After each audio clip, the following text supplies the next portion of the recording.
inspirée par rapport à ça. C'est pas mal. Plutôt. En parallèle de tes études, tu as fait donc une prépa littéraire à la Sorbonne, tu as fait du journalisme. Tu as fait également les cours Florent. Ouais. Donc tu avais déjà, ton cœur balançait déjà Ouais. un petit peu. Mais qu'est-ce qui t'a fait passer dans ta vie active de journaliste à comédienne? En fait, pendant longtemps, j'étais un peu entre les deux métiers. Et quand je me présentais aux gens, je savais jamais comment me présenter. J'étais là, je suis journaliste, mais aussi comédienne.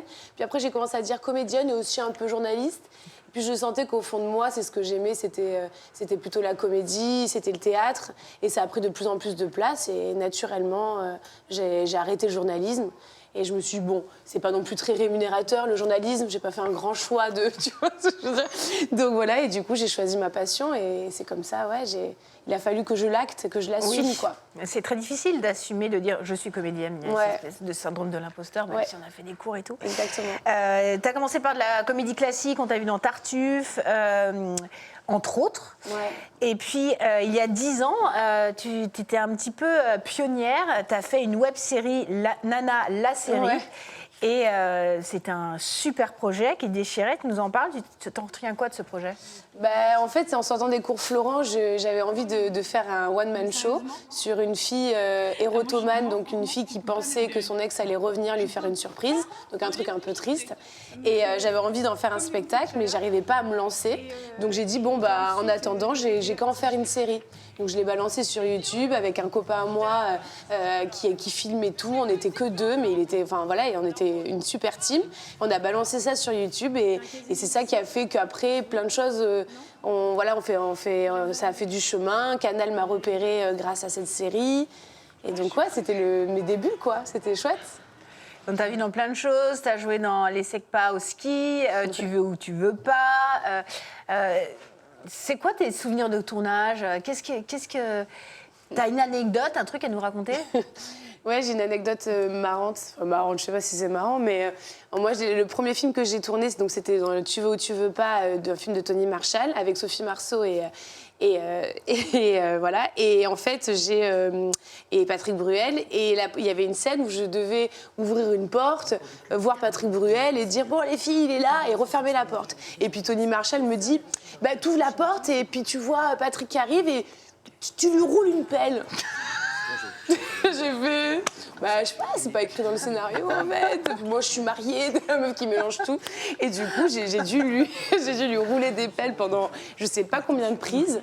Et à la fin il m'a dit ça t'a plu? J'ai dit écoute, j'ai un peu l'impression d'embrasser mon père vu que t'as l'âge de mon père.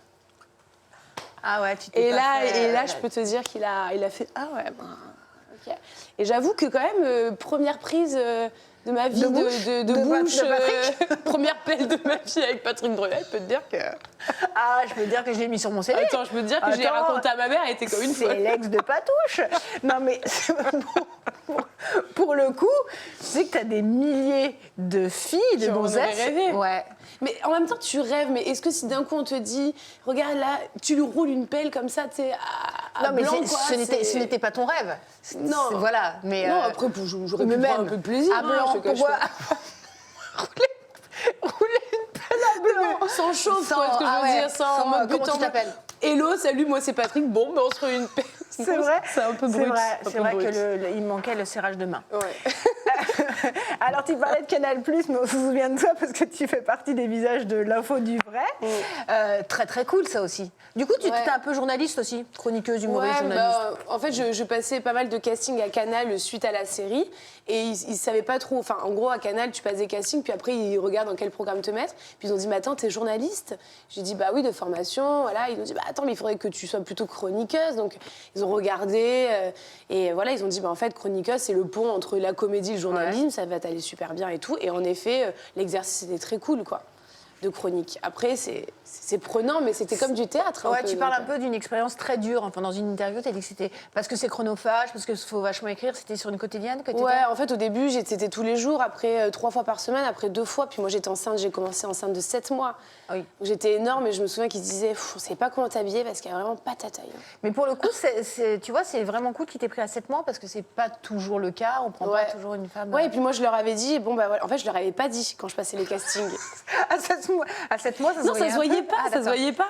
Et du coup, ils m'ont dit, bon, bah là, t'es prise. Et ils m'ont dit, mais t'es pas contente? J'ai dit, si, je suis contente, mais c'est juste que, surprise, j'ai un gros bébé.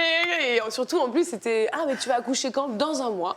Ah ouais. Et en fait, ils ont été ils ont dit, bah en fait, on te veut, il n'y a pas de souci, c'est super. Donc, ils l'ont vachement bien accueilli, D'accord. quoi. Donc, c'était chouette. C'est à cette époque que ta vie a un peu basculé, hein, où tu passes de l'acting, on va dire, à vraiment l'humour, etc. Ouais. Quel a été le déclic? Tu veux dire que... Ah, bah, pour le stand-up, Oui. pour commencer le stand-up, bah, en fait, sur le plateau à Canal, il y avait une fille qui s'appelle Camille Lavabre, et je parle tout le temps d'elle parce que pour elle, ça a été une simple anecdote, mais moi, ça m'a quand même changé ma vie. Elle m'a dit, mais tu sais, ce que tu fais à Canal en chronique, c'est du stand-up, en fait. Tu devrais aller sur des plateaux, tu vas te régaler, parce que là, la télé, c'est dur, t'as pas ton public, tu vois, t'es dans une émission, machin.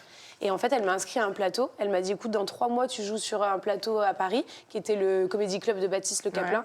Elle m'a dit, tu joues, et puis si t'aimes, tu continues. Si t'aimes pas, mais je t'ai inscrite. Et du coup, j'ai eu 3 mois pour écrire des blagues. Et ça s'est bien passé. Ça s'est bien passé. Tu parles de 2 personnes que je connais très bien, que j'aime beaucoup. Et donc, c'est des très gentils. Donc, tu as été bien accueillie. J'ai été bien accueillie. Allez, hop, direction.